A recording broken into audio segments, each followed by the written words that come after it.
Christmas season is once again in full swing here. And welcome back to another episode of Xmas AF, where I review Christmas movies that you may or may not want to watch this Christmas season. And today I got a pretty epic, pretty classic one. This is The Little Drummer Boy.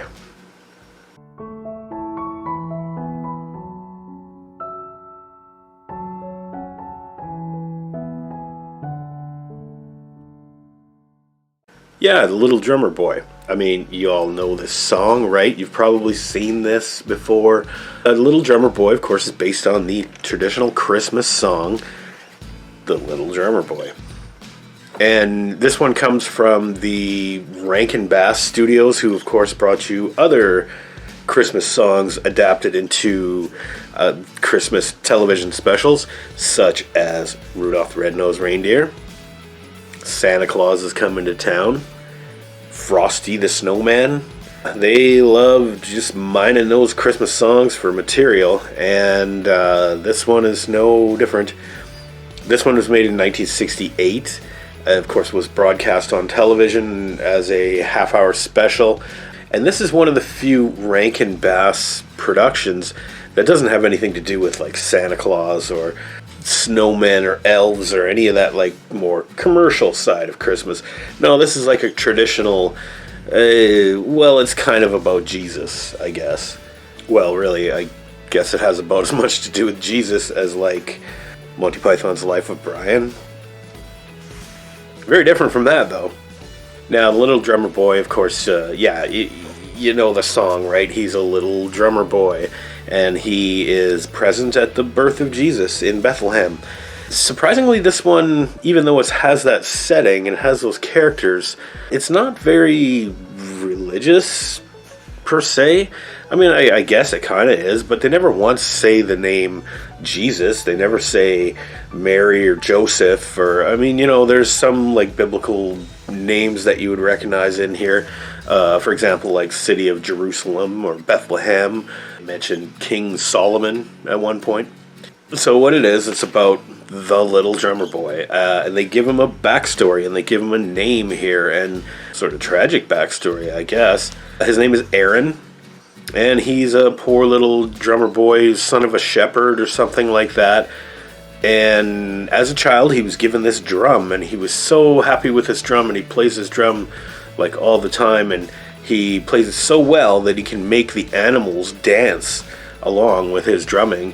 So he sort of has like this psychic bond or ability to manipulate these dancing animals. When Aaron was still a child, however, his family's farm was raided by bandits, and unfortunately his parents were killed, thus making Aaron an orphan. Yeah, and he turns out to be pretty bitter, and he like hates all humanity. And they repeat that fact a couple of times in here. Like how much that Aaron hates the human race, and he'd rather just play his drum and hang out with his animal friends and dance with a camel and stuff. And now the whole thing is like narrated by a lady named Greer Garson, whose career I'm not too familiar with, but I believe she was a pretty big Hollywood star back in the day. And the way she narrates it sounds very epic, but you'd think it was like almost taken from the Bible, and it's made with little stop motion puppets. And speaking of which, the stop motion animation is actually pretty okay here. I guess it's like, you know, in Rudolph the Red-Nosed Reindeer, you know, there's some scenes where it looks kind of janky, and it's like, man, maybe they should have spent a little bit more time in the editing room, or maybe they should have redone that shot. You can see the mistakes and stuff. In this one, well, you don't see as many mistakes, but it doesn't look as cool. It doesn't look as clean. I guess since I watched this on like VHS copy, on an ancient VCR as well, everything kind of looked kind of brown, you know? And like in terms of the color scheme, there wasn't a lot of good contrast in there. It was like just a muddy brown movie that I watched. But still, I mean, like the little miniature backdrops and stuff are pretty good. The puppets are pretty good. The animation's okay. There's a character named Ben Haramid, who is kind of our antagonist of the film here. He wants to take advantage of Aaron and his ability to control these animals, I guess. And he's like a traveling entertainer kind of guy. Leads a troupe of performers who are just completely awful. And he thinks that he can make a whole lot of money if he basically adds Aaron into his act. So he actually captures him and like kind of enslaves him. Not cool, man. But anyway, that guy actually gets a song sung by Jose Ferrer, of all people. I don't know if you've ever heard of this guy, but I basically remember him as the Emperor in David Lynch's Dune. But yeah, of course, he's a legendary actor. Played Cyrano de Bergerac, I believe, back in the day. Yeah, so he's Ben Haramet, and he gets to sing this song about being rich and wanting to be rich and what it's like to be rich. And the song is called When the Goose is Hanging High. Okay, this is 1968. Did people talk like that in 1968? When the goose is hanging high? Or did they talk like that back in the time of Jesus? I don't know, this is weird. Not a bad song, though.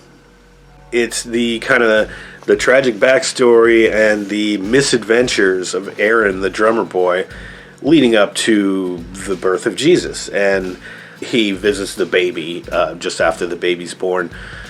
There's not much to it. I mean, dude, it's only 30 minutes long. And the song doesn't really give you a whole lot of details or a story, really. So they have to make it all up themselves. And I guess it worked okay. I mean, this is not one of my favorite of the Rankin Bass stop-motion TV specials. But it's okay. Like I said, the little miniature sets and the puppets are pretty good, and the songs are okay, and it doesn't really push the religious angle all that much. It just tells you a story, and it, makes it feel very Christmassy, very warm-hearted, very traditional, and it's okay. I mean, I've seen this, I guess, probably 10 times over my lifetime. Starting back in the 70s when I was a kid. I'll never turn it off if it comes on randomly on TV or something like that. I'll give it a watch just because I love stop motion animation, and I like to watch those kinds of things, and I'm always fascinated by those little miniature sets and the little miniature puppets and the people, and how they can bring so much life to these fictional characters, more so than a lot of actors can. So overall, I guess I'd have to give Little Drummer Boy something like a, I don't know, B-. It is a traditional movie. It's something I'll probably watch again, in the future, whenever it comes on TV and I happen to see it. Or, if I'm feeling Christmassy, I might dig out this VHS tape and watch it again. There's no arguing that it is a quality movie. It's just 1968 stop motion quality is what it is. So come on back here to Andy Boy Comics and Toys, where we are currently celebrating Xmas AF 2022. Next time I should have another cool Christmas movie for you. Or, well, I guess it could be a shitty Christmas movie, I don't know. You'll just have to tune in and find out. So until then, happy holidays, and have a good one, everybody.